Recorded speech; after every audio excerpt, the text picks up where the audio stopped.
brought to you by Penguin.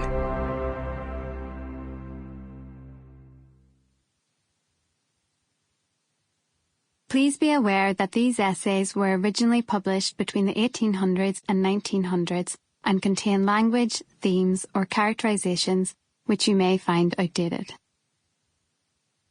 Thoughts from the Ice Drinker's Studio by Liang Qichao, read by Daniel York Lowe.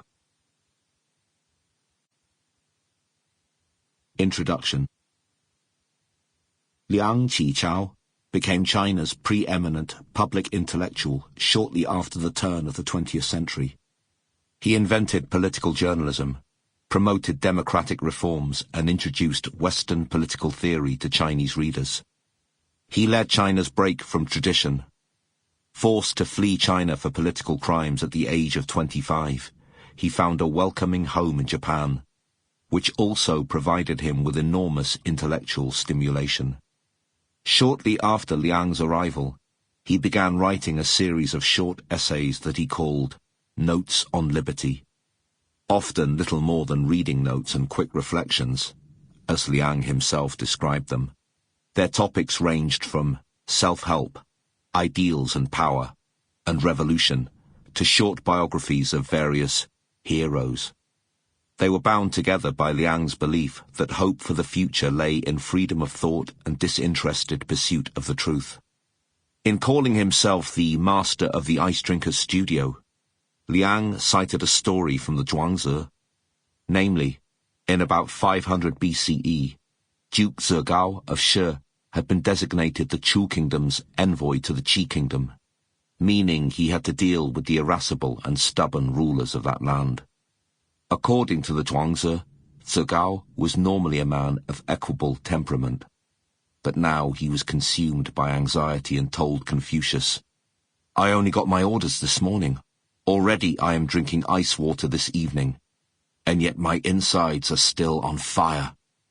Liang was not only saying that he identified with Zhegao's anxiety and terror.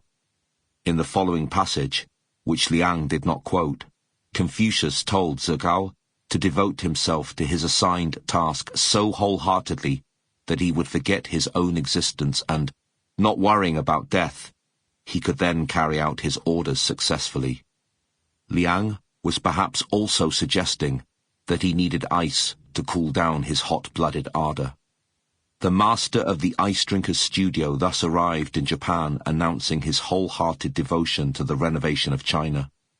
Over his lifetime, Liang used many self-epithets: mourning for the times, a patriot, a youth of youthful China, master of the Studio of Liberty, a new citizen of China.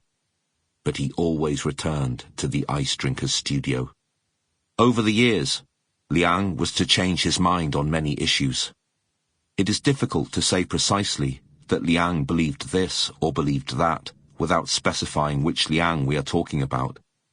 In his own self-evaluation of 1920, he wrote, "I care not if I criticize myself of yesterday with myself of today," and fittingly enough, then criticized himself for having too few convictions and getting carried away by events.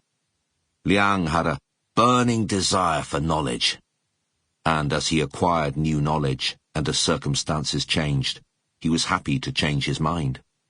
Yet his fundamental intellectual commitments were of a piece, and even when his opinions changed, he continued to smuggle in many of his previous views. If, as Liang said, his conservative instincts and his progressive instincts frequently fought against each other within himself, one can often see the progressive in the conservative and the conservative in the progressive. When Liang Qichao was born in 1873, the Qing dynasty had been sponsoring conservative reform projects for a little over a decade. Chinese people, the Han race, had accepted the legitimacy of the Qing, founded in 1644 by Manchu invaders, for 2 centuries by this time, although currents of anti-Manchuism were bubbling to the fore. The government was turning to reform as officials sought to import Western technology, especially armament. Sample complete. Ready to continue?